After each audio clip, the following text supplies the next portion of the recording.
அனைவருக்கும் என்னுடைய வணக்கம். இந்த படத்தில் நடித்தது நாங்கள்லாம் டீமாக இருக்கிற எல்லாருமே எனக்கு பழக்கம்.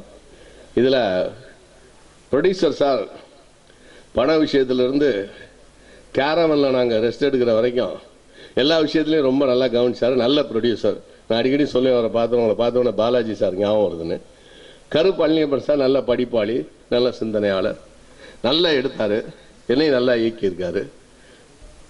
எல்லாருடைய கதாபாத்திரங்களும் மிக ஒரு சிறப்பாக இருந்துச்சு. நாங்கள் லொக்கேஷனில் ஒரு எக்ஸ்கர்ஷன் பண்ண மாதிரி இருந்துச்சு. இன்னைக்கு காலையும் அதே மாதிரி தான், ரொம்ப அருமையாக வந்திருக்கு. மலையாள படத்தை விட இது இன்னும் சிறப்பாக அமையும். நல்ல செலவு பண்ணியிருக்கிறாங்க. வெற்றி அடைய வாழ்த்துக்கள். வந்திருக்க அனைவருக்கும் முதலினுடைய வணக்கத்தையும் நன்றியை தெரிவித்துக் கொள்கிறேன். வணக்கம்.